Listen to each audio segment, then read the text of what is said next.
Of the Midcoast Community Council for May 22nd, 2019. Would the council members introduce themselves, please, starting on my left? Dan Haggerty. Len Erickson. Michelle Weil. Claire Toutant. Dave Olson. Barbara and Tamar are not going to be here tonight. So first, the Board of Supervisors report, please. Alrighty, good evening Midcoast Community Council and Midcoast community members. My name is Ellie Dahlman and I'm here on behalf of San Mateo County Supervisor Don Horsley. And I just have one update for you today regarding the Planning Commission that occurred this morning. If you recall, Rich Sampson was here presenting on the Corey Park fire fuel reduction efforts that they're working on in partnership with county parks. And I just wanted to report that the CDP for that work, which includes a reestablishment of previously created shaded fuel breaks over a 100-acre area at Corey Park, was approved today.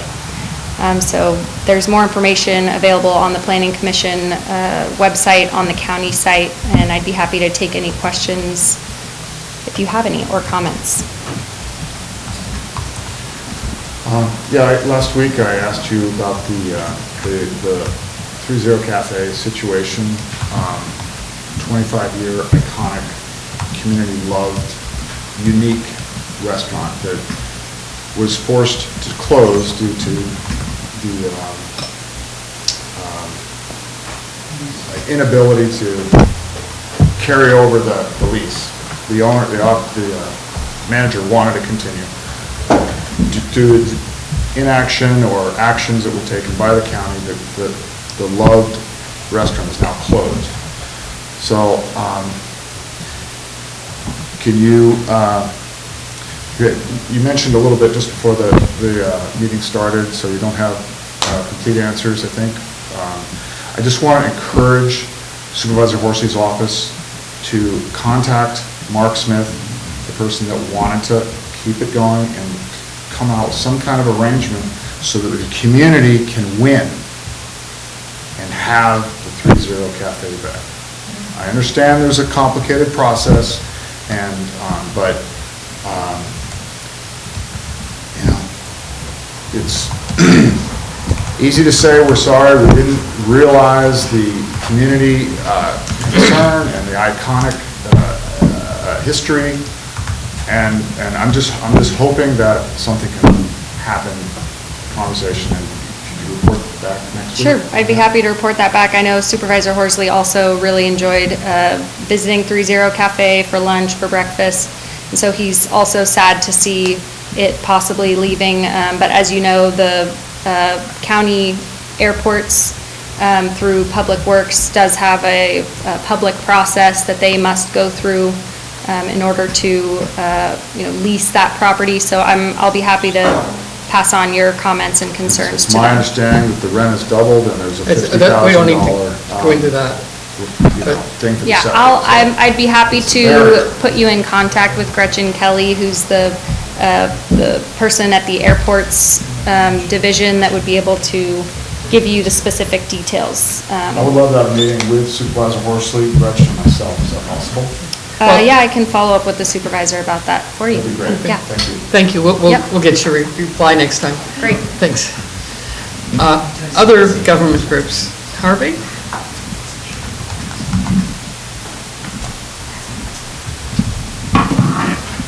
Hello, Midcoast. Harvey Ryback, Mayor of Half Moon Bay. The City Council met last night. We broke up at 12:15. It was a wonderful meeting. You're very fortunate that you don't have meetings that last 7 hours. They might. Tonight, yeah. One of the things we did last night was discuss our work plan to implement the priorities of the council.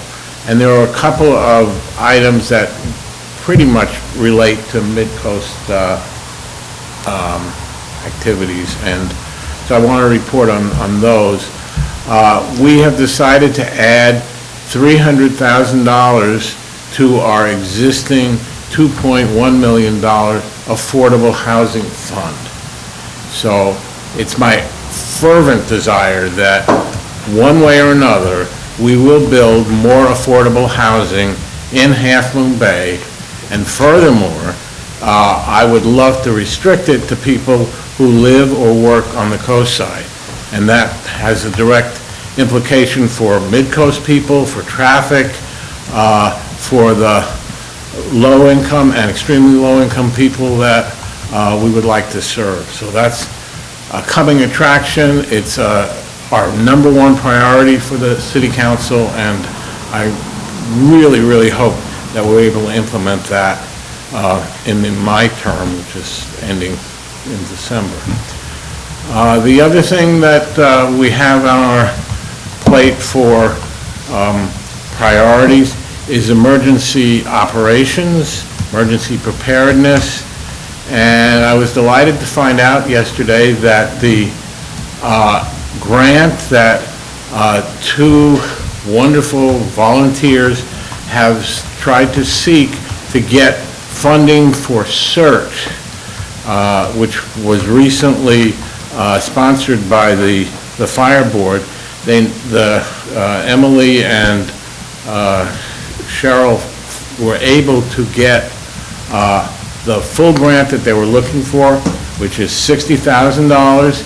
That includes $10,000 for Spanish language, flyers, and translations to try to get more Latinos involved in emergency preparedness and CERT. That's a real wonderful thing. And it was really wonderful to hear that grassroots efforts, because these two people just wanted to get these certs organized on a neighborhood-by-neighborhood basis, and it's happening, so that's really good. And the last item, for those of you who don't know, this weekend is going to be disaster preparedness, shelter in place. There are flyers outside. Hassett Hardware, New Leaf are going to have information. Take your tent and try to see what it would be like when the big one comes and you have to shelter in place in your house. Have enough water, have enough food. If you have any emergency food that you've been holding on to, see if it's decent, and if you need to recycle it for whatever reason, you might want to donate the food to Coastside Hope and start it all over again. So that's my report, and I'll be glad to answer any questions. Thank you very much. Thank you. Any other government agencies?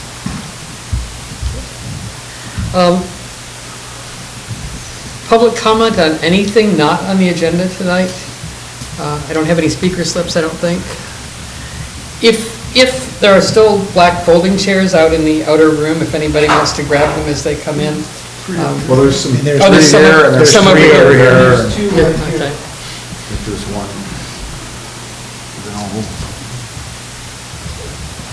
Consent agenda. There's only one item on the consent agenda for tonight, which is the minutes for the last meeting. I'd like to pull the minutes, please. Okay. Make an addition.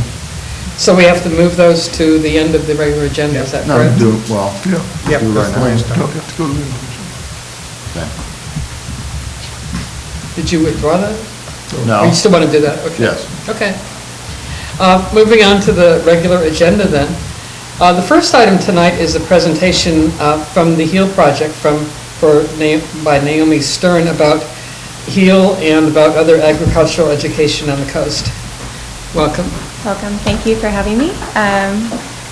My name is Naomi. I work for the HEAL Project. I'm the programs manager, and I believe I have 15 minutes or so to tell you all about what we do and what our offerings are for people on the coast side.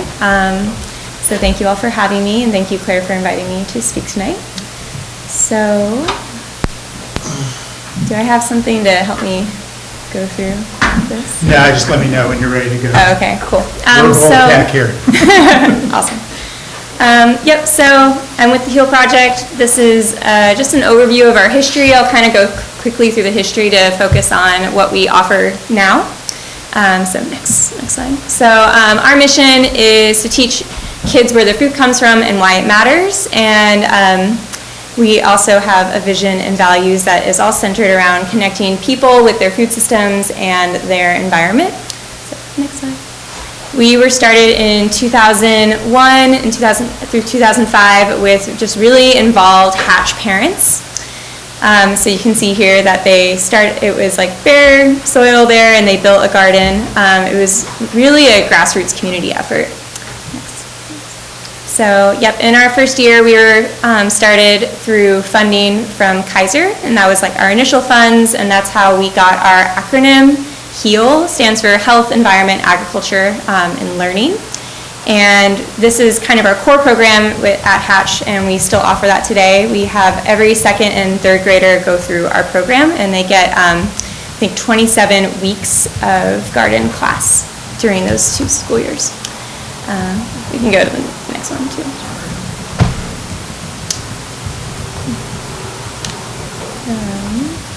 Want me to go back one? We can keep moving.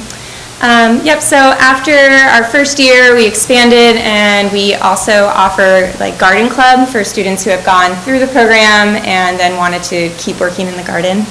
And we can go. Yeah, so we've always been really focused on the eating aspects and the health aspects of growing fruits and vegetables, so that's like their favorite part. In 2007, 2008, we expanded and we also offer garden class at Fairlawn View, and then we also started at El Granada Elementary School, so we were really proud that we were at all the schools on the coast. And then, yeah, in 2008, 2009, we started our farmers market stand at the Half Moon Bay Farmers Market every Saturday morning, and we were really proud that this was the first market we were the first organization to have food grown by students to be certified to be sold at a farmers market. So, go us. And then, yeah, so that was the signing, the official, like, first day. And we still do that today through our junior marketeer program. So students who have gone through our garden class are eligible to help us at the farmers market. So if you've ever been to the market and seen our stand there, that's what they're doing, is they're helping with the customer service aspects of selling produce. Yep. In 2009, 2010 is when we became a nonprofit, and is also when we began our student farm in El Granada. So that is the one that is at the end of Bridgeport Drive, and that was started in collaboration with the San Mateo County Public Health Department, as well as Dave Lea, who is a private landowner here on the coast. And that is a 3-acre farm, and we are diversified fruit and vegetables. Let's talk about that. So that site was started by the Public Health Department as a site to welcome students from across the entire county. So we not only serve the students here on the coast side, we have field trips coming from Hatch and El Granada and Fairlawn View, but also students throughout the county. We now serve, like, I think it was 13 school districts last school year.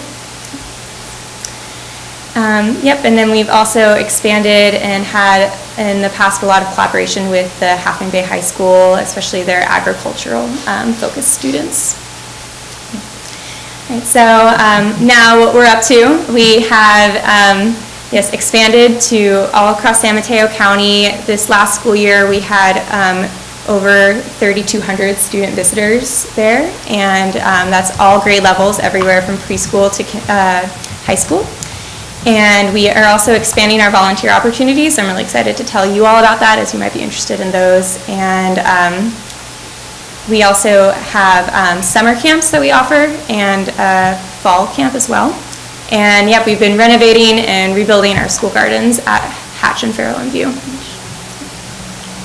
So our camps, we offered 6 different weeks of camps for ages 6 to 11.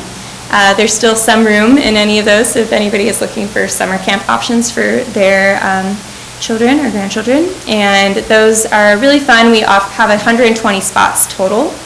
And again, the themes range everywhere from like kind of imagination play to farm to fork, where we're doing much more health focused.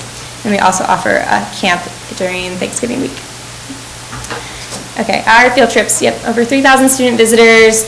We focus on NGSS is Next Generation Science Standards. Those are the most recent science standards to be adopted by California. And we weave that in with eco-literacy and healthy eating. And most students who visit twice a school year, which is pretty unique for an agricultural field trip-like experience. Yes. So volunteering, we have monthly volunteer days every second Saturday of the month from 9 a.m. to 12. And those, you can RSVP, let us know you're coming, and the age minimum is 10.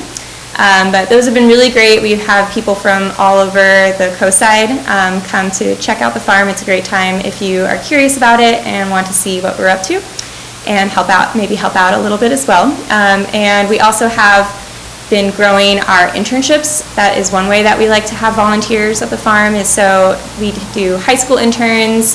We've had Pilarcitos high school interns help us in the hatch garden, as well as interns through Puente helping out our camps. And then we also have a partnership with San Francisco State University to have students who are becoming registered dietitians helping us improve our health education. And another way to get involved with volunteering is if you have a group, maybe your office wants to come and do like a fun team building or give back kind of day or experience. We have Boy Scout troops come, Girl Scout troops. The nutrition department of San Mateo County comes every year, as well as several different corporations. And it is free volunteering for nonprofits and government agencies, but it is a fee-based system for corporations to help us supplement all the programming that we're doing. Yep, we've recently rebuilt the hatched garden. We had to move the garden, and we joined with the CCP garden when the Hatch Elementary School expanded their front parking lot. And Fair Lawn View, we also just put up a greenhouse. It's a lot of cool stuff happening for our students on the coast. This is just one of those fun quotes. I have observed healthy snack choices becoming popular. One student said to me, "Vegetables are my thing now." I've heard many kids talk about how they need to exercise or eat healthy and to have energy. They have all grown in the right direction. So these are the kind of quotes that we hear all the time from the different teachers and parents who benefit from our program. So how to support us? You can help us by volunteering. We have an annual fundraiser called Spring Ahead. That's and it also has an online auction attached to it. You can shop at our farmers market booth, and our farm manager is always there to answer questions, as well as the students who have gone through our program are really very knowledgeable as well. You can organize a field trip for your students. You can join our newsletter, and there's always different ways to donate, or different ways to donate your time if you can't donate financially. So Claire asked me to speak about some other resources available in Half Moon Bay or close to it that do environmental education, and we are really lucky to be in a community that really does support this type of agricultural education. And so there's Pie Ranch is awesome. They focus much more on environmental justice, especially for teens. And there's Elkis Ranch, which is an incredible experience if anybody has gone to their sheep shearing days. They do a lot more, and they're in partner with the UC Extension, so they have offerings for adults, especially around food preservation. There's local 4-H chapters. I believe the closest one is Pacifica. And then if anybody is going down south to like Tanitas Creek area, Sweet Farm is a local farm that does sheltering for animals. And they also have a very sweet CSA that you can join. And the Pacifica Community Gardens is really beautiful. They have as well a lot of open to the community days if you want to get in touch with gardening. And I believe that is what I want to say. I want to if anybody had any questions about what we do or ways that they would like to get involved. Does the high school still offer agricultural classes? They are currently looking for a teacher, but they do, yes. Yeah. And they come to field trips at the farm occasionally as well. Yeah. Any other questions or comments? Dan? Yeah, I just want to thank you so much. It's been a little while, but I've seen what you have out there, that's really cool. Where, the Elkis Ranch, I'm not familiar with that, where is it? Elkis Ranch is south of Half Moon Bay a little bit, and it's like the first left after Bob's. Okay. Yeah. Verde Road or something? Verde like that. Road. Yeah. Purisima? Yeah, Purisima Road. And they are in partnership with the UC Cooperative Extension. And they do field trips and camps for elementary age students. So. Thank you. Great. Thank you so much. I left some brochures out there. I don't have my business cards, but the email is on there, and you can find us online. Thank you very much. Thank you so much. Thank you.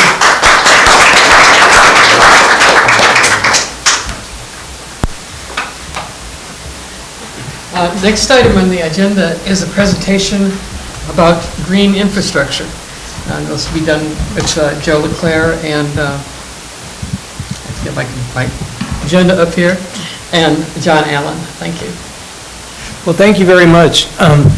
Midcoast Community Council members and members of the public, my name's Joe Leclerc, Planning Manager with San Mateo County. I'm here to explain to you this rather new project that fell in our laps about a year ago to prepare a green infrastructure plan that all the cities in the county and the county have to prepare because of a permit requirement that we have from the Regional Water Quality Control Board.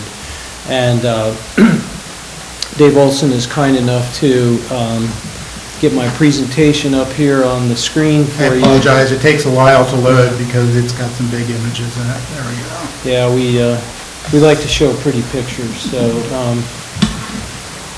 so we made this presentation to the Planning Commission a while back, just to bring them up to speed on the planning process and where we were in it. Next slide, please. And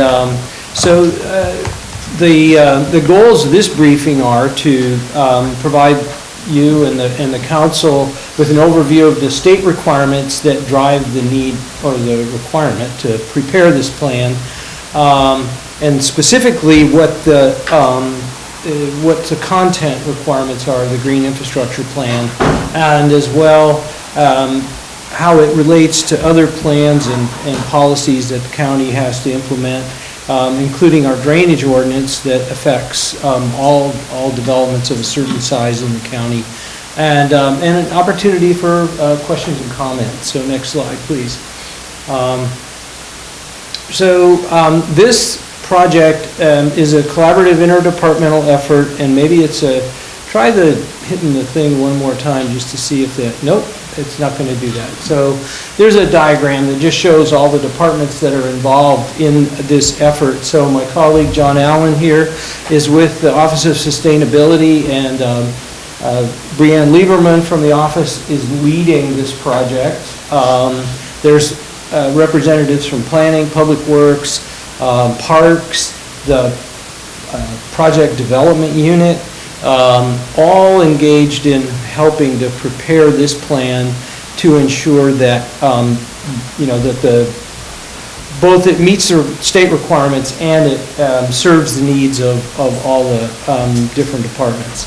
And we have hired a consultant team that is really preparing most of the content. So what are we required to do? As I said, the regional board in our permit has said you will prepare this plan that moves the county and the cities from what's called gray infrastructure, which is streets, curbs, gutters, pipes, basically plumbing systems that move the water quickly from paved surfaces to receiving waters, creeks and streams and so on, and then into the bay or the ocean. And so the goal is to have that water move through treated systems, soil and plant areas, to treat it before it goes to those receiving waters as much as possible. Next slide, please. So what is CCAG's role? Because, as I said, all the cities and the county have to prepare these plans, and CCAG many years ago, was established as the coordinator of permit compliance for the county and the cities with regional board requirements. And so they have been guiding us. They helped us by preparing kind of a template for the plans and some of the content that we will use, some of the guidelines and examples of sort of details, construction details, that sort of thing. So they've been a big help to us in this effort. Next slide, please. So what's green infrastructure? I briefly described it, as this kind of alternative to just pushing water into pipes under streets, but it's not a plan in the classic sense where it's a policy plan that you use to evaluate developments. It's more of a strategic plan that identifies capital investment projects like green streets or regional projects, and we'll talk more about those in a minute. It also is a schedule for policy updates that we will do to ensure that as private development goes forward, it does its part to create green infrastructure, and then modeling and monitoring and reporting mechanisms to demonstrate that we are keeping track of how much green infrastructure we have in the ground, how effective it is, and that we can report that to the regional board, and then just sort of internal practices and procedures. Next slide, please. So what is GI? Green infrastructure captures and treats stormwater using specially designed landscape systems. So you can see all these features where the water passes from paved areas into a treatment system before it then gets into a pipe and goes to the stream. And sometimes it can be also groundwater recharge, so it may not be connected to a pipe that goes to a stream. It may just percolate into the ground. Next slide. And generally there are three categories of green infrastructure in the lexicon we'll be using tonight. First is green streets, so those are bulb outs and curb street trees and green curbs and all different kinds of features in streets, permeable pavers.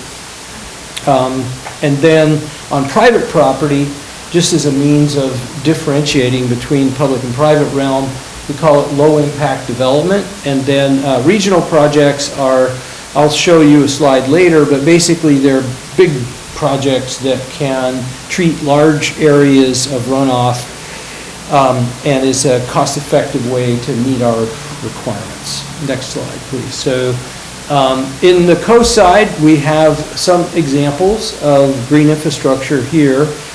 These were driven by concerns about water quality near Fitzgerald Marine Reserve. So, the Carlos Street improvements to the street have, water from parking areas flows into this treatment area and it gets treated before it goes to the ocean. Next slide, please. What the permit requires now is that on the private side, any project that creates 10,000 square feet or more new impervious surface, streets, roads, whether internal to the project, parking lots, roofs, all those things added up. If it's new, 10,000, then you must treat all the new runoff on site. And for certain land uses, the requirement is lower. The threshold is lower at 5,000. So this is gas stations, restaurants, and uncovered parking areas. Next slide, please. So we've got a rough strategy that's taking shape as to how we're going to meet these requirements. And while this pie chart is conceptual rather than accurate, it demonstrates the mix of strategies that we'll be employing. So county will probably be having to cover about a third of the cost of the overall suite of projects over the next 20, 25 years. and that's represented by the county capital projects and public streets. Private development will probably be taking care of about a third of the need, and then we believe that regional projects are going to bring us home because, again, they're more cost-effective, but they require collaboration among different governmental agencies, so cities teaming up, that kind of thing. Next slide, please. So we are also looking at ways of integrating this into our policy program, so we're looking at amendments to the general plan, amendments to our, actually creating a new element in the general plan to deal with watersheds and stormwater management, and then adding a stormwater ordinance and drainage ordinance. Well, it would be one ordinance that deals with both of these topics. And we are in the early stages of crafting that now, but the idea is to lay out the requirements for private property development and when they would be required to do LID. And in some cases, green infrastructure. So some private developments may also, in addition to treating water on site, may be required to treat some portion of the right-of-way in front of their property. Next slide, please. What kinds of projects are we contemplating? We're making, having these kind of requirements apply to. So certainly commercial mixed use, commercial recreation, industrial, all the special land uses that are currently required under the permit, gas stations and so on, and large residential subdivisions. We're not looking at existing residential neighborhoods or small residential projects, 4 lots or less, as being required to do this. So that's, in general terms, the policy approach. Next slide, please.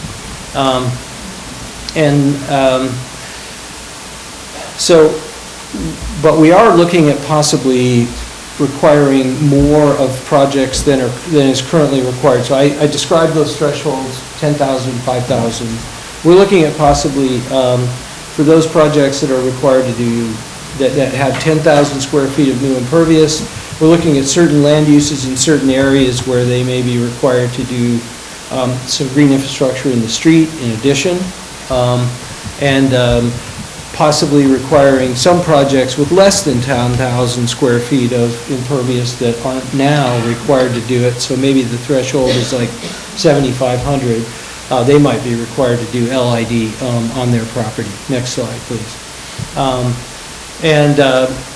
So where to do this? The county has 87 watersheds, and they're ranging in size from a couple square miles to, really large watersheds like Butano, Pescadero, and we are evaluating, those areas of the county where it makes the most sense from a cost-effectiveness standpoint. So we have to look at things like road configuration, utilities, topography, steep sites.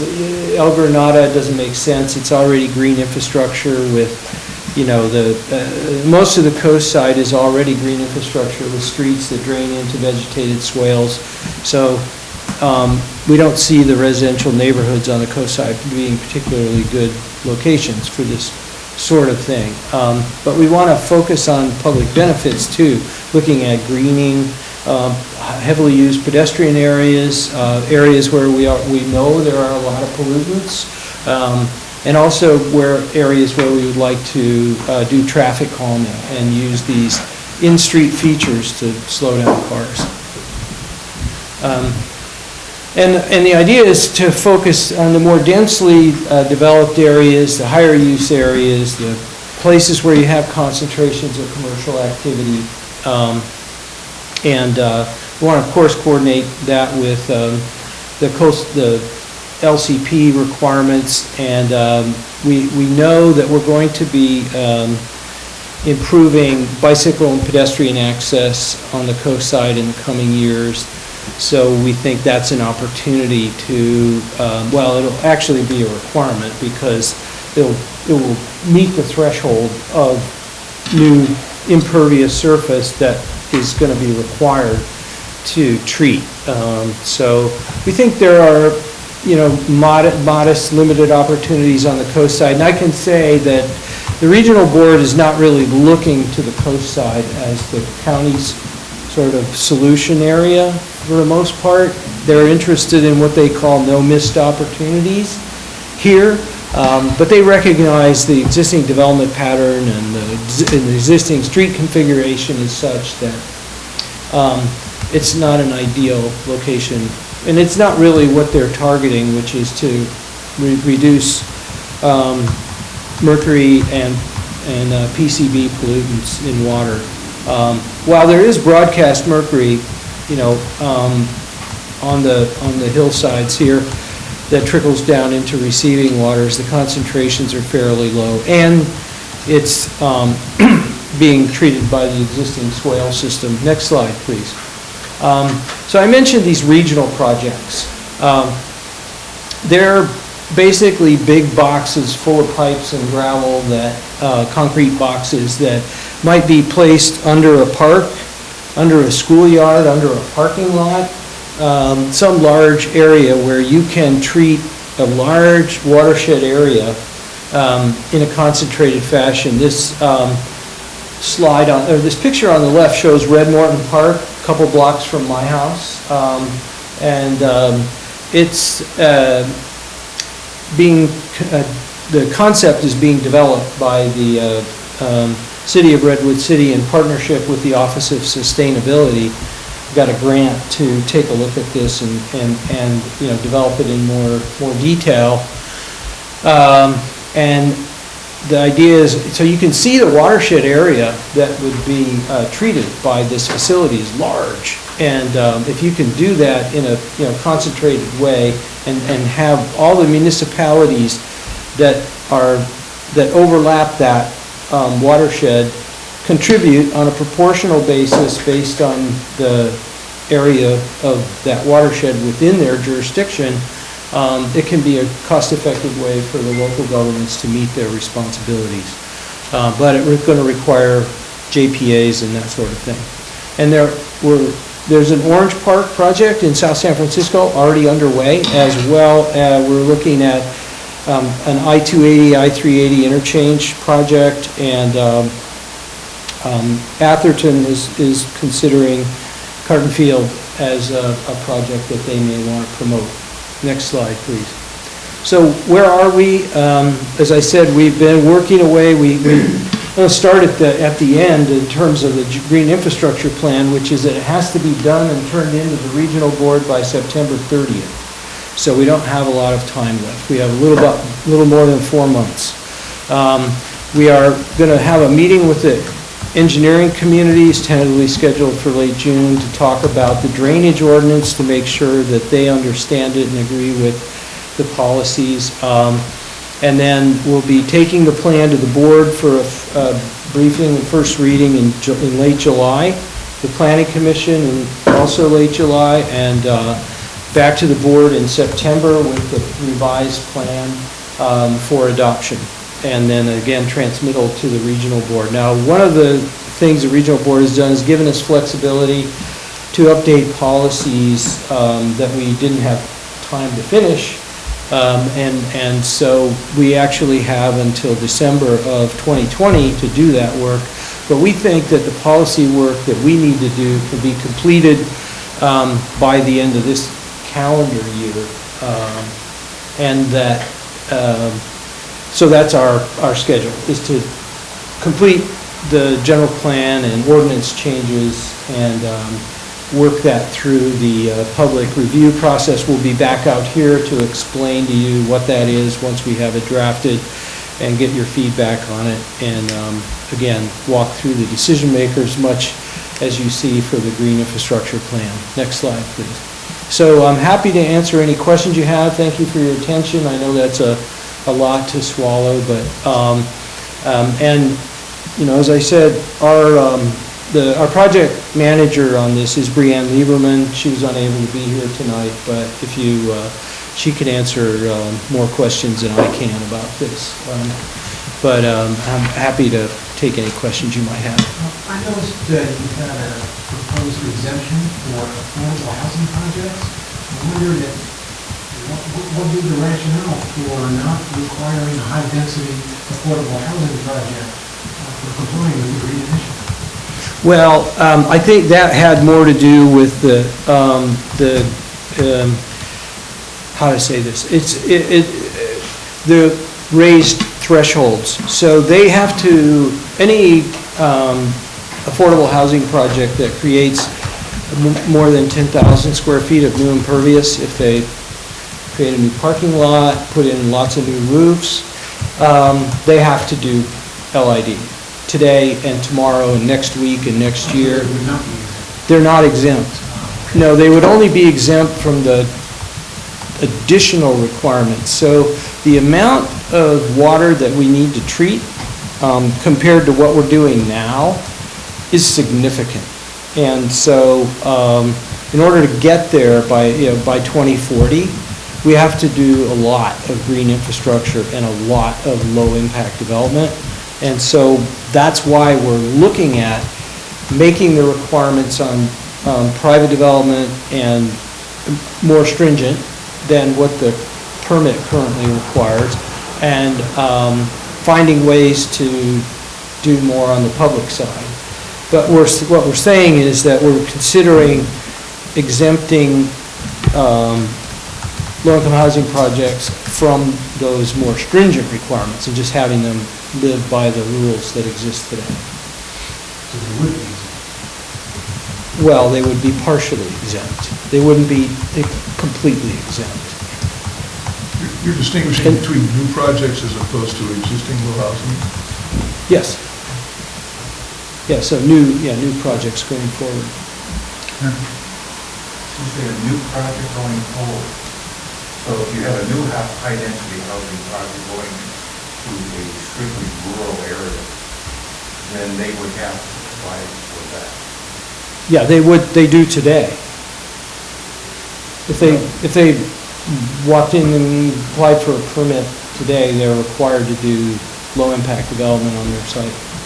If they have 10,000 square feet or more of impervious surface. But they will be exempt from more stringent requirements. We don't know that yet. That's just a proposal. Maybe they will, maybe they won't. It really is going to be up to decision makers who ultimately have to decide this policy, whether they should be or not. I mean, one of the things that the rationale behind it is that, the cost of building housing in the Bay Area is very high. And as we load more and more requirements on those kinds of projects, it makes it more difficult it makes it more expensive. Joe, can I ask a question? If we go back to the picture with Red Morton Park? Oh, sure. The regional project. Yeah. I don't understand what that is. It looks like there's a lot of pipes going into like a cavern or something. What's going on there?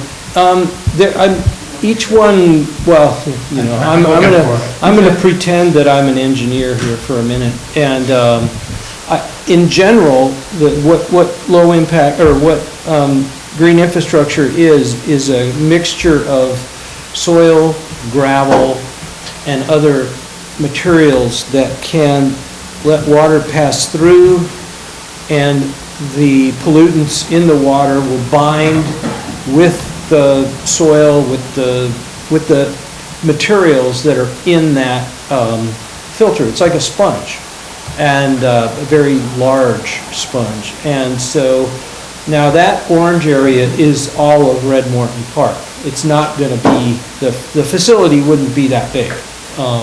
It would be under the playing fields probably, and not under the buildings in the park. And it would, so all that water in the Redwood Creek watershed would flow into that facility and be treated and then it would flow out the other side cleaner anyway, before it flowed down to the bay. And so imagine like I said, a concrete box with pipes that feed this water into some kind of filtration system or material, and then pipes that carry it out the other side and back into the creek. So it's passive filtration, basically? Yeah, it's gravity. Yeah, it's all gravity, no pumps or anything like that. Dave? Couple things. So on the map of the Midcoast, you've got areas marked barren. That sort of bothers us, especially since some of them are rare plant habitat. I know, I'm sure it just comes from a GIS layer. I'm just giving you feedback. I'm lucky enough to We'd like you to change blame that. that on my consultants. They're the ones who stuck that slide in there. And I'll pass that along to them. I didn't look at it carefully enough. Yeah, it's easy to miss. But actually, part of it is Valimar, where the rare plants are. Okay. Sorry and about the other that. was a question, do you think there will be any grants for existing problem areas under this plan? Yes, I do. And we're going to pursue them aggressively. John can tell you more about it, but what was it, $500,000? $500,000 from the federal EPA for regional projects. So basically what they got was money to do 2 conceptual designs for the Redmore and 283. And 28380. So, I mean, that's great because, hiring engineering firms to cook up these devices I was trying to describe for Claire, this is not cheap. And once you have that design, then you're poised to go after capital grant funding. And so, this is something we understand is real and we have to deal with. And so, we're trying to use other people's money as much as possible. Ben? So if you wanted to understand whether a current commercial installation might fit within this, is Brianne the person to contact for feedback? Sure, well, or, I mean, I can take a crack at it, and Camille. So the current requirements are largely implemented by the planning department when people come in for permits. So yeah, it's, like I said, restaurants and gas stations, but it's only when they make a change. So, the permit requirements from the regional board have been becoming more strict over time, but they don't, it's not like everybody has to march out and retrofit their properties, as the permit conditions change. So it's when they come in to make a change, if their change triggers the policies, then they have to comply. Dan? Yes, I think you said that you didn't expect many projects here on the coast side. Correct. And that includes gas stations, because I've got a concern about, I clearly understand the watershed into the filter, and then it goes out clean. I got that. I'm not exactly sure how the Moss Beach installation is, but if you were to try to filter runoff at a gas station, that's without a system like you showed on the slide, that would be a big job. I don't know how it would work at it. For example, you were going to look at the Chevron station in Moss Beach. Would there be a smaller box in there somewhere that would be the filter? Because what I'm concerned about mainly is that it's not uncommon that a vehicle, truck, anything could pull into the gas station, have a problem, leaking antifreeze, leaking oil, gasoline spilling, and then that getting washed in versus having time to, clean it up. Yeah, those are all legitimate concerns, especially on a rainy day. Exactly. And I'm not expert in the design of these features, but my understanding is that, for those that are that are treating a greater, higher level of pollutants, then the maintenance costs are higher. So that means maybe you have to scoop out the lens of material every so often and replace it and, haul that off as sort of like contaminated waste. So, eventually we'll all have electric cars, so we won't have to worry about that. But right now, we do. And so there are ways to address that and still build green infrastructure, or, LID on private property to deal with that. Okay. And the Moss Beach installation, I don't know if there's been much comment about it, but it's in a lot of ways a trip hazard. It's kind of an awkward positioning, and it seems very simple that there could be some grading put on top to solve that issue. Yeah. Because it's really a barrier now. Uh-huh. It's just really awkward. It looks kind of odd too. You're talking about Carlos Street? Yeah. Yeah. Yeah, I don't know if there's been any comments about that you've heard, or... Yeah, we've heard some comments about that, and I think, it's something that we're learning and getting better at as we do more of it. But I do think that we may have to sacrifice some convenience in order to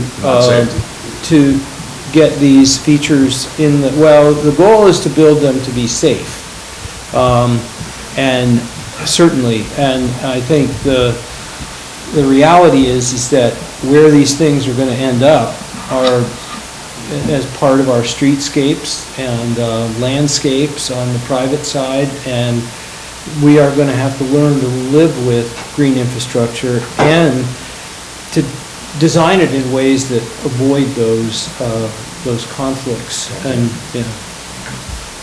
One question, you hit on something that was very good, especially when you talk about the gas station.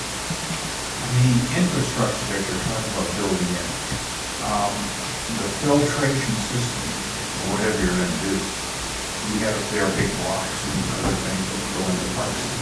What's the expected life duration of these filters before you have to dig them up again?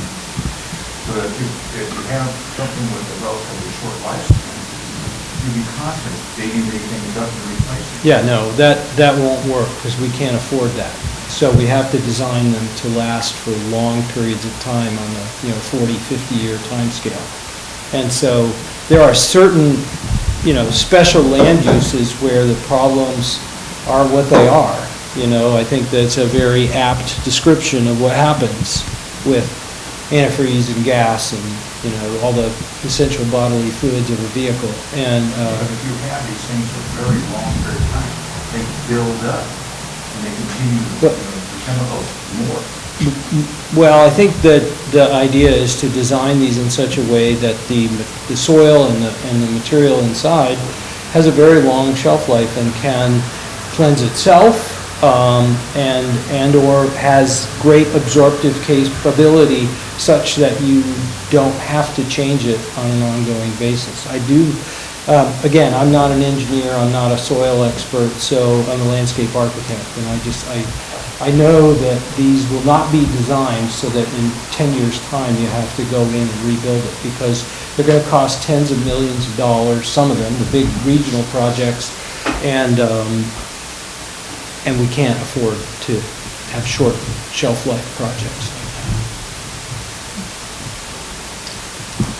Thank you, Joe. Great, thank you very much for your Enlightening. attention. And the contact information's on the website and on the screen there, so if you want to get a hold of us, we're available. Can we get some lights? And there's still chairs along the edges of the walls here. Anybody can come on in, have a seat. Yeah, there's seating available inside if you'd like to come in.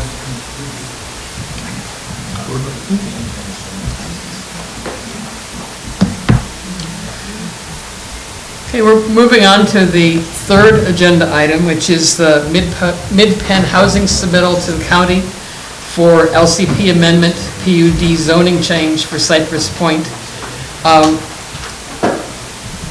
This is strictly related to their request for us to make some comments about their LCP amendment and zoning changes, and Dave Olson will present this. Yeah, I don't plan to project the letter unless somebody really wants it. It's on the website. I will say, building on what Claire said, that this is comments on the application for the LCP amendment and the PUD zoning for that area to reduce the zoning and reduce the density. So this is not the application for the project itself. So we're not commenting on the project itself. What we're commenting on primarily is the change in the zoning and the LCP. There's a couple of other things we caught in there just because they replied to our earlier comments, and we had follow-ups on them, even though they're not strictly applicable to the LCP amendment. So I wanted to clarify that. So the big deal here is that there is a lot of new documents there. There's a number of new documents, there's a number of heavily modified documents. If you have not looked through them, it's worth looking through. They have clarified some things that various other agencies have asked for, like Caltrans have done more transit demand management stuff, but that's still all not truly applicable to the LCP. It was just a comment from one of the other agencies, so they decided to do it now. So we're covering, in this letter, we're covering preference for renters. This is the very first time we've seen Mid-Penn say that it's going to be up to the county. It's always previously been part of the Mid-Penn application process, so we want to understand what that actually means. So that's just a request for more information. The height issue has been raised. They still want to build to 32 to 36 feet above grade. We want it to be no more than 28 feet to match the rest of the Midcoast. And that seems pretty straightforward, especially with 18 buildings. It's going to be very massy if they're tall. And there was a new comment that there would be up to 7,000 cubic yards of fill brought onto the site, aka 700 dump truck loads. And so there's not any obvious location for that or mediation for it, so we have a question about that. I believe that that's pretty much it. Oh, there's a few things about the cumulative impacts document. Seems to be partly out of date, so ask for an update on that, and also a list of projects so it's easier to tell whether it's out of date or not. And I tossed in an attaboy on we're happy to see a more thorough evaluation of traffic impact and mention of roundabouts, not just signals, as well as the commitment to build to lead standards, which is a good thing. So that's pretty much what the letter covers. Questions from the council, clarifications? The sentence, please list all the changes proposed to the PUD zoning for this parcel in light of the length of the total set of documents, raises a concern as to whether there's really a very large number of changes, so we don't have them enumerated. So in effect, you've picked out some key things that relate to important themes for us, but we haven't really identified the larger structure. Is there a process in which we can require those to be brought forward to look at? Because I was overwhelmed. Yeah, all I can see is to ask. I mean, originally they said that the change was just to affect the density, the total number of units. Mm-hmm. And now we're seeing a height limit change in there, so who knows what other changes. There's no actual proposed text of the PUD amendment, zoning change. And we're asking for that. And we're asking for that. Any other actual questions about what Dave has said from the council? I have a number of speaker slips here, and if anyone else wants to submit one, that would be great. We are going to keep it to 3 minutes. If there's too many people that need to talk and we need to not be here until 12:30. 12:15. 12:15, okay, then we'll change it to 2 minutes. We'll start with 3, and hopefully that'll work out okay. Do you want to summarize that one letter first? Actually, somebody's going to do that. So the first person here I have is Dolores Silva.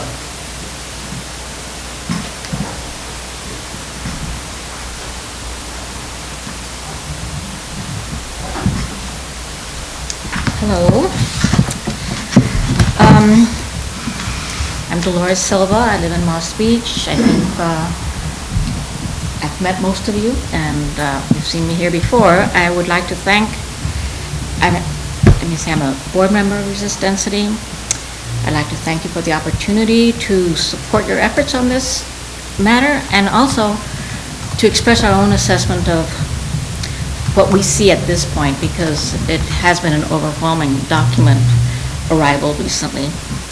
And in our letter that we provided the MCC, as well as many others of you in here, there's copies on the table outside if you'd like, we outlined some very specific things that we are concerned about, so I won't go over all those other than to say we're really requesting more time for all of us to give a more thorough review of what has been provided. Our letter covers the various points on which we support the draft that the MCC has put together, and we further request clarification on exactly what it is being proposed, because as you as well agree that it is not clear exactly how many things they want to change or what this LCP amendment covers. And of course we've noted in this expanded traffic report that really traffic remains an unresolved issue. This new report says that given the number of projected peak hour trips, they project at the highest level would be 45 trips at peak hour, that they are not required to do this level of traffic study as they are doing.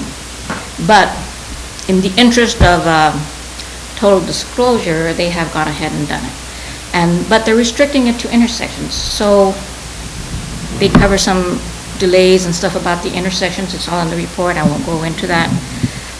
But clearly, they have kind of, I mean, to me, it sounds like they're passing the buck now to the county. They backed away from a lot of the recommendations that they had about no left turns or, one-way streets or closing carlos. They kind of passed it on, and I think they were found unacceptable by the Department of Public Works and probably also Caltrans. So it's not clear at all now what the plan might be. We also cover many of the other concerns that are not addressed from our last submittal and still remain. You can read about them in the letter. I mean, we're not going to take the time here, but I guess overall, we remain focused on the big picture that this project is just too large for this location. It really doesn't make sense. I know we all support affordable housing, but it is going to cause tremendous gridlock for us and problems on the highway. The preference for locals has not been established. We even we met with Supervisor Horsley, I think, last November, and we asked him about this and said, to what extent will the county participate? And he said, well, at that time, he says his response was that preference was difficult and that maybe they could do something for teachers, but it was a very difficult question. What else we're going to need to make sure there's enough time for everybody? Okay, I've only got a couple more points. Okay.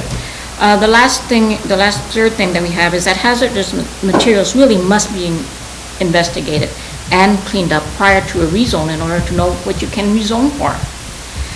And lastly, I just want to call attention to our recently published report on disaster preparedness for the Midcoast. We've documented a situation here that really deserves consideration.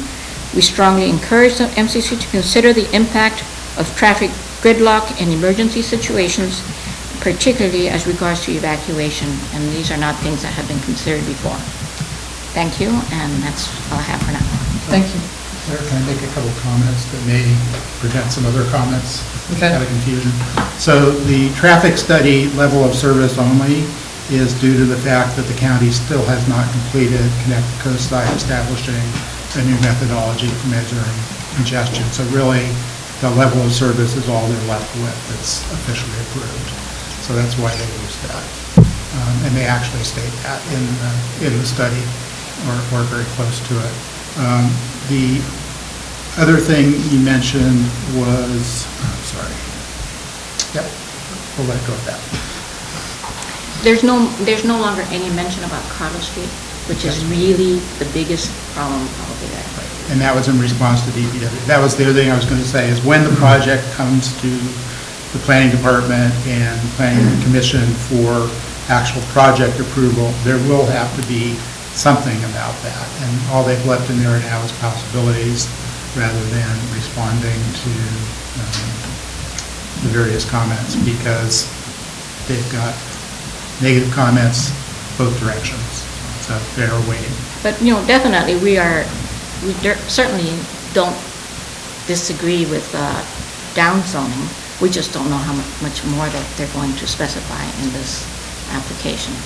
And that's a big concern. Just to clarify, so you're saying in effect that they're saying that the lack of a completed Connect the Coast site is not their problem. They have to deal with what's there, which is something we can certainly point to as a major county effort they haven't done as a reason to. And we've said that to the county planning department. We really want Connect the Coast site done so that these kinds of projects have that updated infrastructure and information to work on. Ian Rothman? Thank you. My concern is, first of all, I attended the meeting in Half Moon Bay about the safety, and I was very concerned when I found out that the tunnel has no backup power.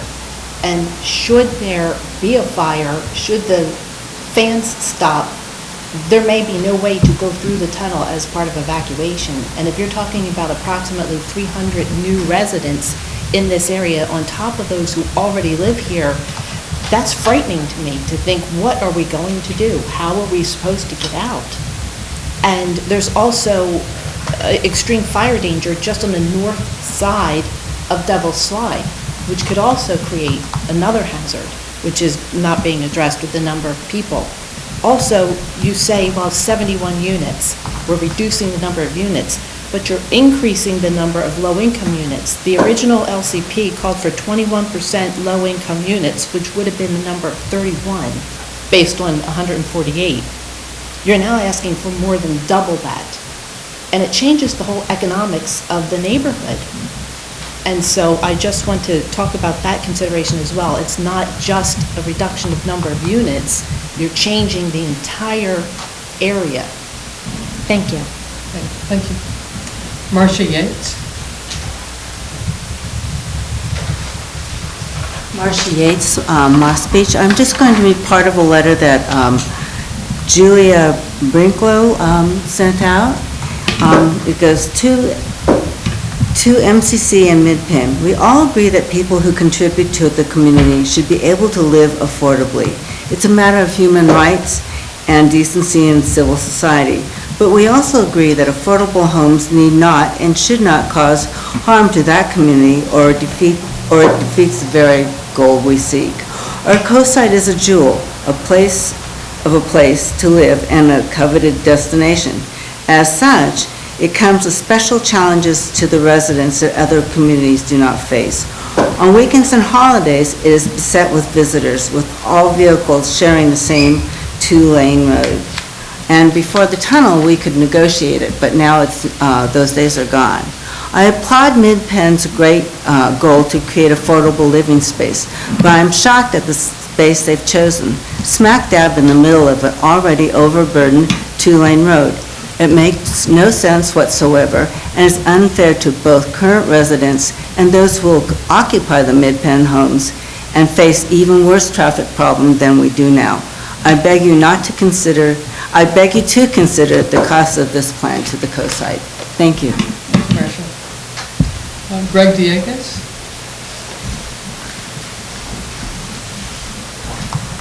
Ray Diegas, Montera.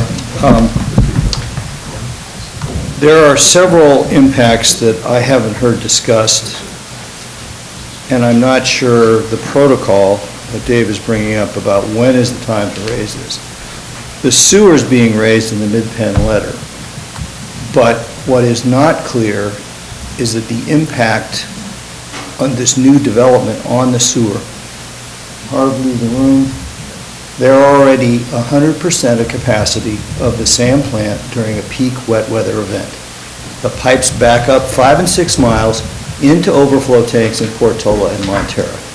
So far, I've been unable to find out exactly how much, but the presumptive thought is it's millions of dollars of spill that would otherwise occur at Half Moon Bay if they didn't shut off the pipes from the north.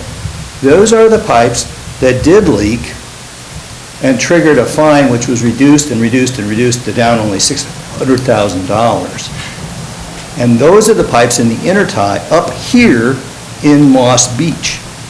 And the board has not funded the 20-year capital improvement plan which would have started to address these. So my point is, it's got to be a holistic thing. If you're going to add all these people, you're going to degrade the sewer security and increase the cost of all the residents, bringing extra risk to the existing residents. Don't forget, we already covered this in other meetings, 39% of the hydrants in this area may be okay for single-family homes, but for a dense development, they fail the pressure standards that Montero Water and Sewer has set out. And we already covered the fact that less than 10% of the hydrants have been tested in the last 10 years. So there's probably an infrastructure burden in the fire system. When I met with Deputy Fire Marshal Riddell, he whipped out his calculator and said, Big Wave needs another 160,000 gallons of fire storage. Now that only had, what, 60, 50 residents? This is going to be 4 times bigger. Where's the tank to store the extra fire storage? And oh, by the way, we already prepared numbers and gave them to Clemens months ago, showing Montero doesn't have enough water in a drought year, and now you're talking about reducing it further. So everybody else is going to have to cut back. It's not just not flushing your toilets. I don't know what it is. So it's not only going to degrade the traffic, the quality of life on a number of fronts is put at risk. So to repeat something, I'm sure we covered this before. What I argued for at the time is they wanted to reduce the density in their application. And I asked the MCC to take whatever action was necessary to make this thing fail. And if that means leaving it at the high density, which is clearly unsustainable, then let's do that. We need to stop this. Thank you. Thank you. Harold?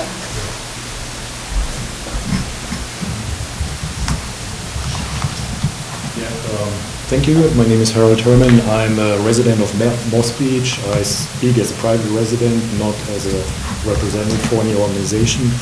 Just adding to Greg, I have the same thought. Why should we go forward with the rezoning?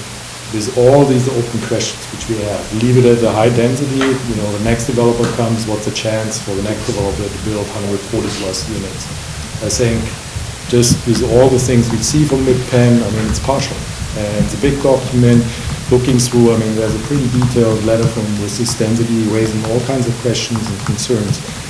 I have 3 points to make. So one is, we saw the new fire hazard maps. Moss Beach and Montera is surrounded by extreme high fire hazard areas.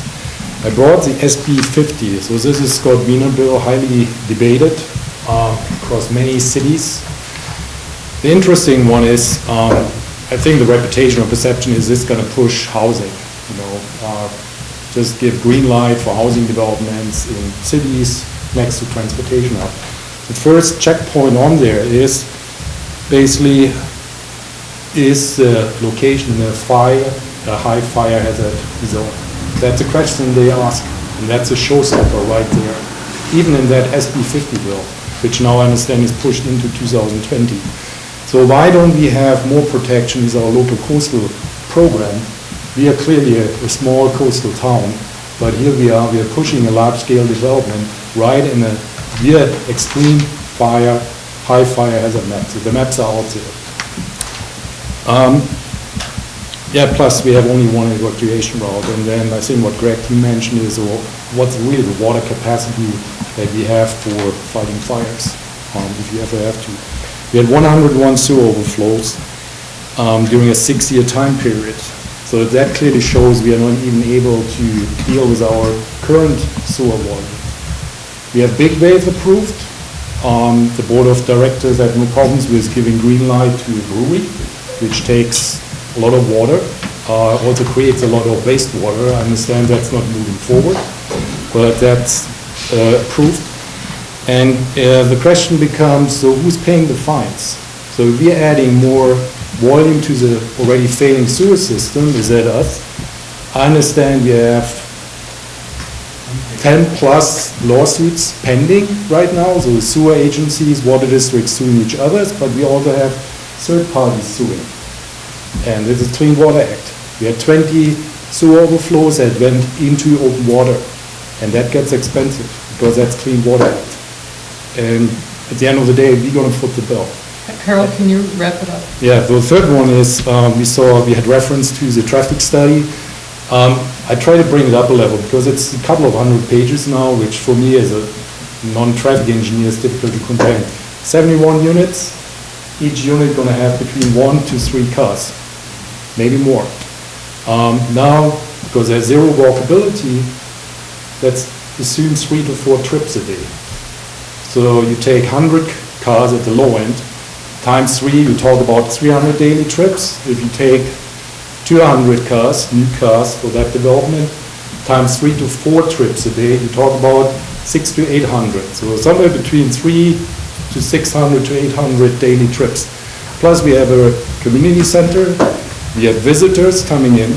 Now they closed off car lots, right? So all these cars going to go through very narrow neighborhood streets. Some don't have sidewalks. We need to let the other And people have. at the end of the day, we're going to see everybody take the parallel road, so Sunshine Valley, 3rd Avenue, 3rd Street, where Falun View School is. Many kids bike and walk to school. So this is really becoming a safety issue for the neighborhood. Thank you. Thank you. Chris Johnson? Good evening, Council. All right, try to go quickly here. Thank you for writing this letter. Council's written many letters before.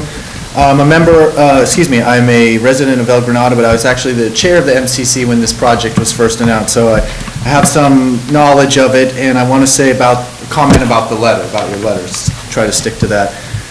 One, thank you for calling out the live-work preference situation. From the very beginning, there was a lot of talk about this is for people that live here, they can't find housing, and trust us, it's going to be the main point of this.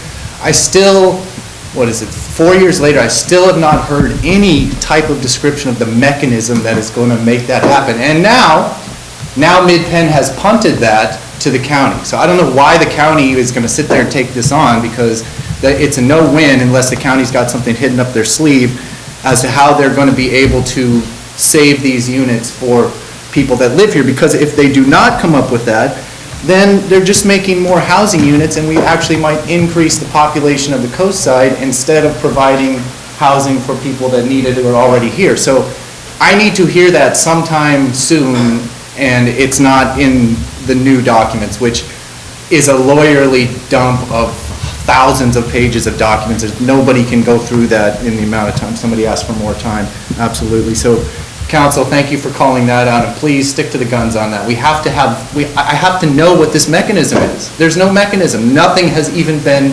vaguely alluded to. The next thing is the change in the PUD. Great, so they're reducing it to 71 units, so they're reducing the density. But as the MCC has pointed out multiple times, and as was ignored in this document, or not even ignored, kind of just brushed off as like inconsequential, there is a height limit. And this change in the PUD is asking to allow for an increased height limit, and the response is, hey, we think it's going to be fine, we'll be out of scale with the community. There are ordinances, rules, and zoning in place. I don't understand. So is that just, I don't know why they need the higher thing, and that's not going to fly well with CDRC, design review either.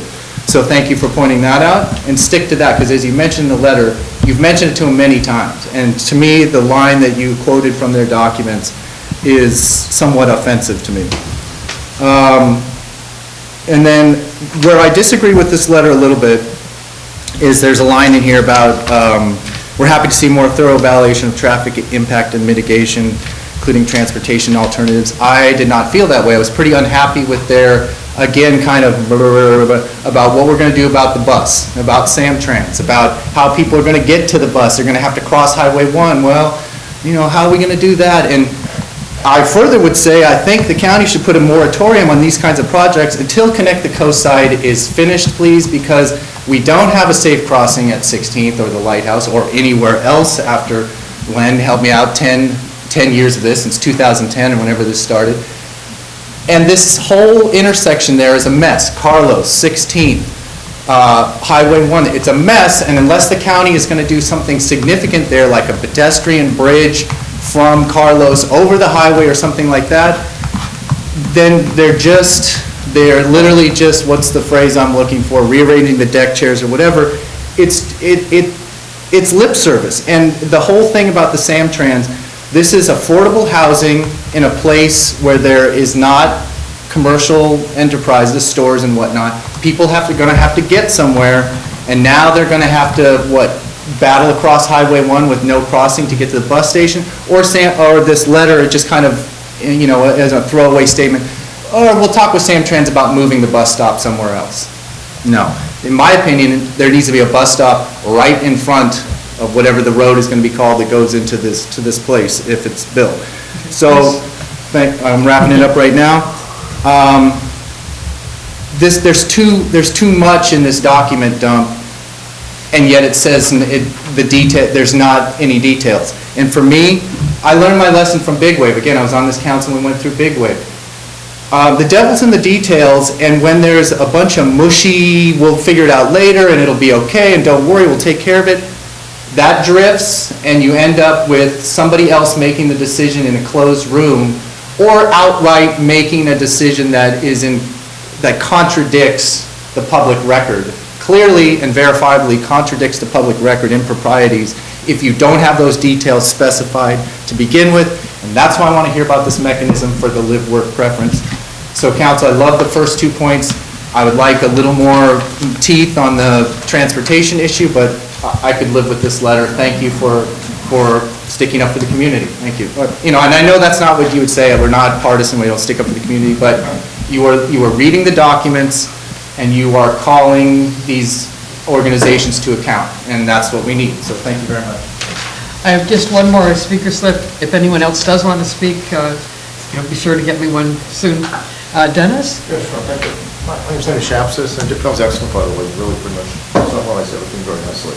I have the property on 16th Street, on the ranch back there, and fire is a major problem. I mean, my house is, for instance, that whole canyon, and there were trees that are dying all over the place.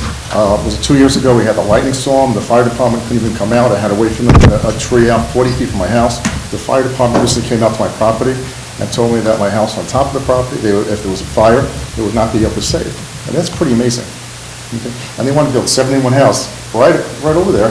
How, with all those people, with kids or whatsoever, fires can start. That's the reality. So it's really very, very dangerous. And coming out of 16th Street, by the way, that is a nightmare trying to make that turn. I personally go ahead and whack the weeds so I can see below the cars, because this county doesn't even take care of it. So that's a real major concern. I don't know how they can avoid the fire situation unless they're going to remove all these dead trees in there. But it's just a tinderbox waiting to happen. So that's my major concern. Other concern also is that, because my property is slow in this development, there's going to be a huge amount of concrete put on. Where is this water going to run off from? On my own property, I've had to build retaining walls because I have slides all over the place over the acreage. So how are they going to handle that? And the other question concerns is my wife rescues Mustangs. We have wild Mustangs on the property. And I also asked MidPen, there's a problem. If kids want to come, they can see these horses, they're going to want to come across on the property. Yeah? These are wild animals. You know, they can get really hurt. So we talked about, they said, well, we'll go ahead and put some on fencing. Again, never heard anything about it whatsoever, but that's a major concern because we're zoned agricultural, okay? And that's what our setup is. Anyway, but this gentleman did a great job so thank you. Thank you. the Mid-Penn report. Come up to the podium, please. I've read a lot of the documents, but not all of them, that's for sure. But even in the executive summary, you will see that the Mid-Penn report says that they are not in a high fire zone. They're using 1986 maps, I think, or something like this, but that's clearly wrong. And they're not only, is it a fire hazard zone, there's a seismic issue there too, and all of that is in our report that we wrote about disaster preparedness. I mean, somebody's got to face reality about what really is happening there. Thank you. So let's bring it back up to the council for a discussion of the letter. Where should we start with this?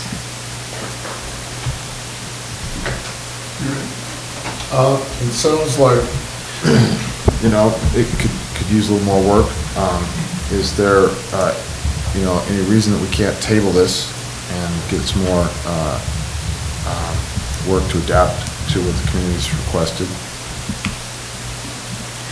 I will speak to it that I would prefer not to. The county has asked for comments by June 7th. We're clearly not going to do that unless we have a special meeting. And I will say most of the comments I've heard today, other than the ones on my traffic paragraph, really have nothing to do with this particular application to reduce the density. I don't think anybody seriously wants to keep 148 density units there with a developer developing 148 of them. So I think that one we don't need to mention. I'm not sure what else we would get by delaying further. Nobody has raised an issue that I missed, as far as I know, in the documents, and I did read them all. Not every page of every document, but I did read them. If these issues are in place now, when will they be ready? This is, we need to talk on the council at this point.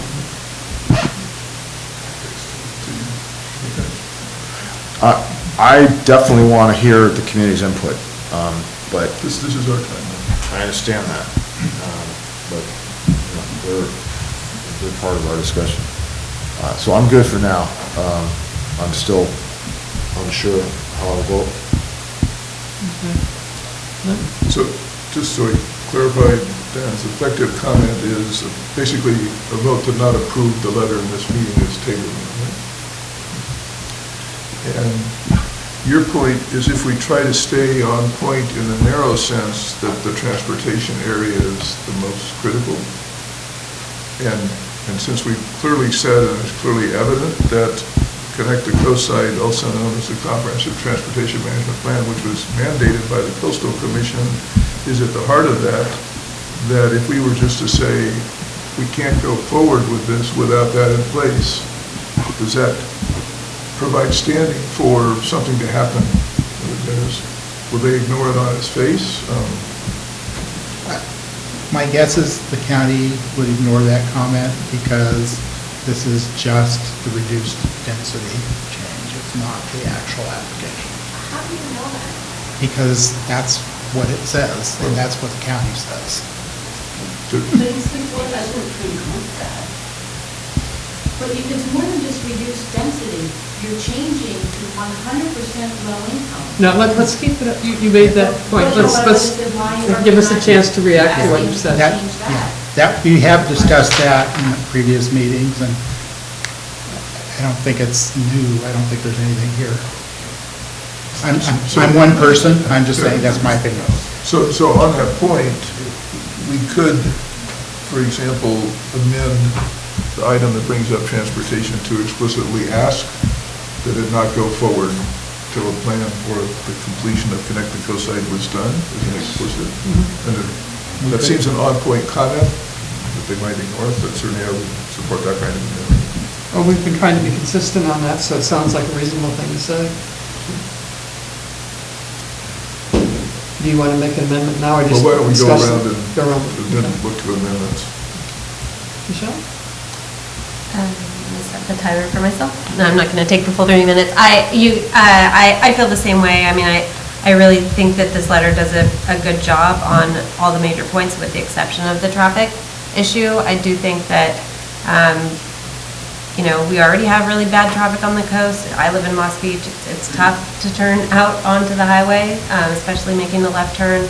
I know people that are even, you know, on that side of the highway, you know, and having to do that turn every day have a lot of trouble. And adding 210 more people, I think is going to make a difference, even though as a percentage, it's a small percentage. I think adding even, you know, every single new house, every single new you know, person that's added is going to impact it, and 210 people at one time is going to make a big difference. So I do think we should amend this letter to include a comment on transportation, including traffic at the major intersections, and to echo Chris's point, the bus routes.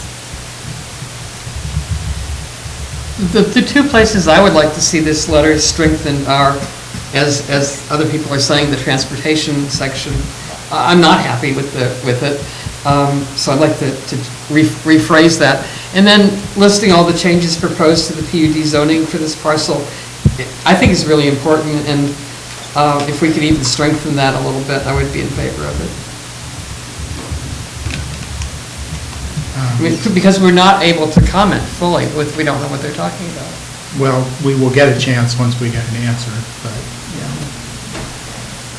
I don't know when planning is going to start working on this LCP.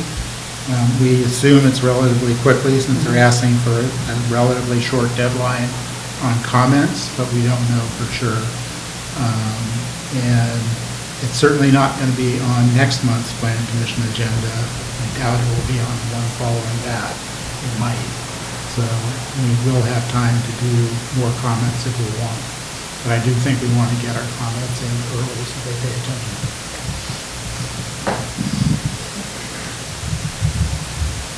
Okay, so it sounds as though the sense of the council is that we do want to modify the section on transportation. I know I don't want to open it back up, but if I could just maybe offer a suggestion to the council. I mean, I've been on the council, and I understand what Dave is saying. Like, they're not going to listen to stuff that's not specific to the specific topic. However, I think what Len said would be great, which is we can't get into all the details of level of service and whether there's going to be a cross. They're not going to listen to that, and it's going to ruin kind of the credibility and the weight of your other arguments. But I do feel strongly that the transportation issue has to be mentioned, at least in an unfavorable way. This letter says it was good, by saying something about Connect the Coast Side. This project is why Connect the Coast Side needs to happen. It's at a difficult intersection. It's at a no visibility. It's at a place where there's 2 or 3 or 4 roads coming together. The bus transportation is not good there. This is why we need to Connect the Coast Side, and I may be wrong, but wasn't Connect the Coast Side mandated by the last LCP update? And so now we're making an amendment before we've fulfilled the requirements of the 2012 update. That needs to be done first, and to me, that's what county needs to hear. We cannot piecemeal these things, these projects along, and then not do the big thing, Connect the Coast Side. So having Len's simple line in there about the community or the MCC feels that before this project, an application can be submitted, before further discussion can happen on the massive transportation issues, Connect the Coast Side must be finished. And to me, that's a strong statement that is right up in the county's wheelhouse. It's mandated by the last LCP update, and now they're talking about making an amendment, and they're still not dealing with that. And Dave is right, this letter has to go out tonight. Tonight. You have to vote on it tonight. Chris, we have some chairs up here. I can say these things from out here, you know? Okay, so, do you want to propose an amendment then? Well, we don't have a motion on the floor yet. We should probably have a motion I'm on the asking floor before we do an amendment. That's Oh, what I'm saying. We okay. can't amend the motion. Oh, right, okay. Unless we have. Okay. Or you can make a motion to do an amended letter, if that's what you want to do. But No, we let's, should probably make a motion. I think can I that's have a motion? simpler to do it that way. Yeah, let's have a motion to approve the letter then. Would anybody so move? Move to approve the letter. And then we can amend it once we have it on the floor. Seconds? A second to do it as amended, or, No, just- sorry, just second to- to, yes, to approve it. Okay, so we are open to discussion on whether to approve this letter or not. So I think we've had, unless somebody has more they want to say, I think it's time to hear the amendments. Who wants to go? And I need. Actually, I think you know the amendment, or after, David, you wrote this. I'm happy if you want to suggest the actual wording, or I think we're talking about in this last paragraph, or next to the last paragraph, Yeah, the one that begins with "we are happy." Hey, I had to give him an attaboy and take it out.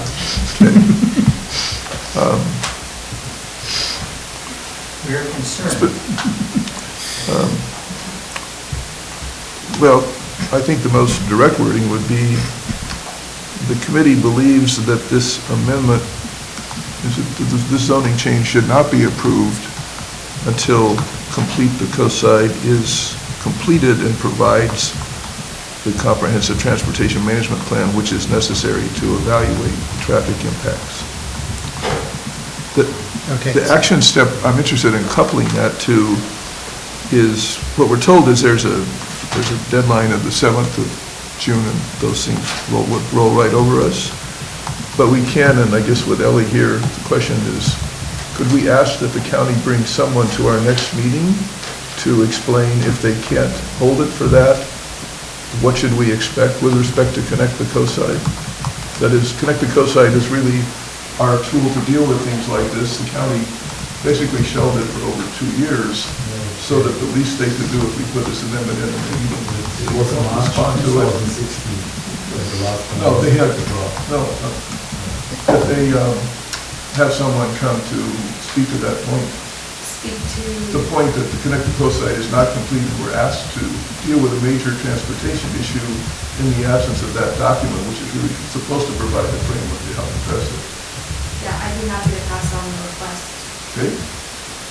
So, I mean, that's in terms of effective actions, I guess, that's what I'd like to see there, but did you capture those words and repeat them to see whether they make sense? Before I try that, so are we talking about the application for the LCP amendment and PUD zoning change only, or are you talking about the actual project, or both? I think we're really addressing the zoning change here to keep it specific.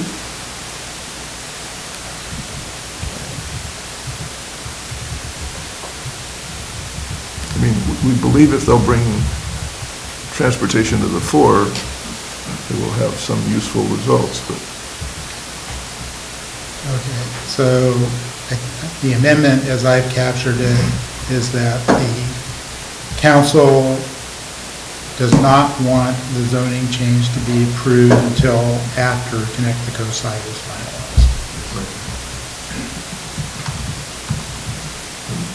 As I said, I mean, that's a big ask, and we know from past behavior they would roll over the top, but that's why I'd ask Ellie to have someone come to speak for it, because this points directly to the problem created by the lack of action.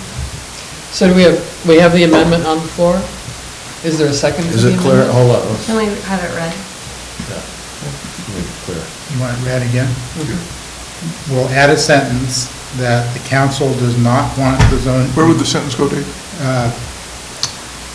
Well, it's going to sort of change the whole feel of that paragraph, so I think we're going to want to change something else in the paragraph. But the additional sentence would go in that second to last paragraph, or before or after that, saying that the council requests that the zoning change not be approved until after Connect the Coast-Side is finalized. You could soften it and couple them by saying, although we are happy to see a more thorough evaluation, we still believe it should not be approved until Connect the Coast-Side. Yeah, we could do that. I'm worried about putting this at the very end and starting with while we are happy, like, I feel like it's not starting. If this change goes in, we are happy will not be part of that.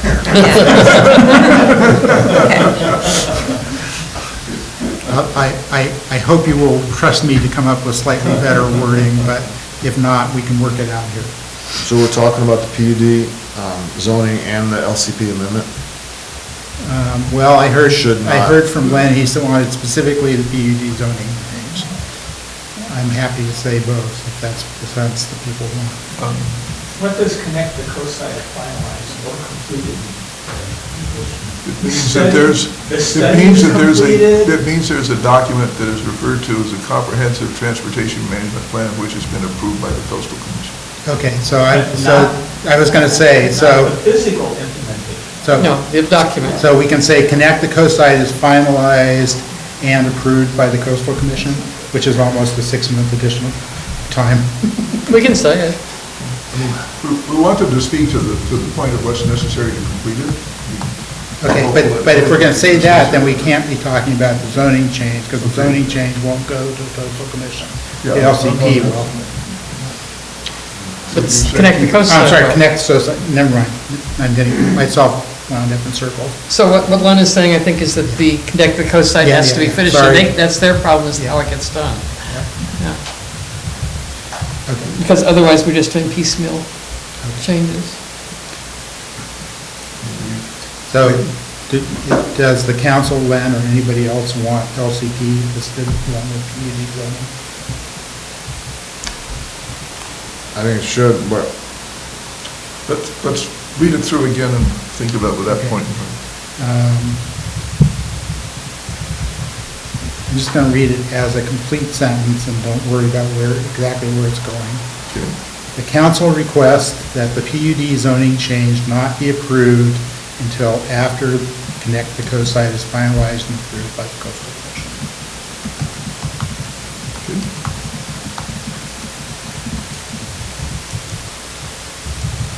That captures what you wanted to put as an amendment? Okay. So now do I ask for a second for that? Yeah. Okay, is there one? Second it. Okay. Any other discussion? So do we approve the amendment, or do we approve the letter, or do we approve? We vote on the amendment first. Okay. And, okay. We're going to strike the second last paragraph. You already covered that, right? I'm not striking the whole paragraph. I mean, if people want that, we will, but the we are happy lead-in will be gone. I haven't worked out the exact wording yet. Mentions the bullets, but not the added. So all in favor of the amendment as read? You voting? No? All opposed? Okay. So the amendment carries. And then what we ask for, a motion to approve the letter as amended? We already have the motion, we have an amendment, so Okay. now we just vote. Okay, now we vote all in favor of the letter as amended?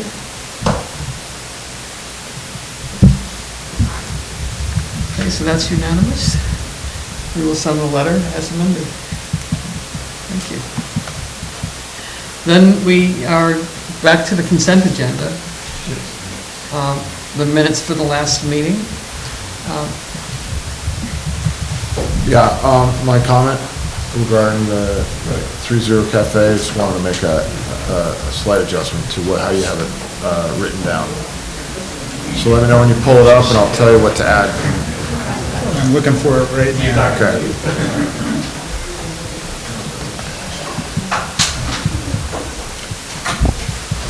Thanks for coming out. Thank you, guys. Thank you.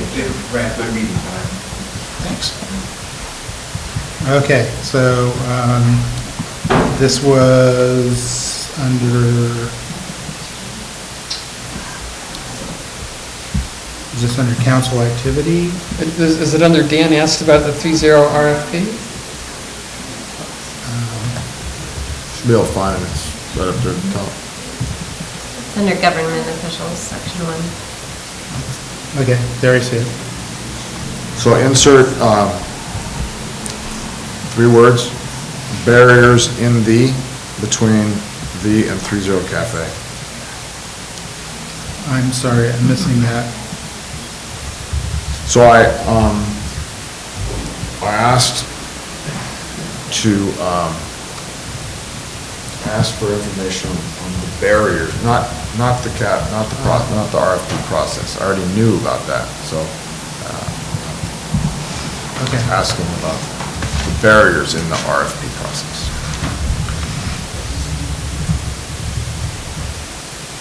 I think that was pretty clear. I am okay with that change. Does anybody else have any concerns about it? I'm okay with it. Is there a motion to approve the minutes? Motion to approve? Second. All in favor?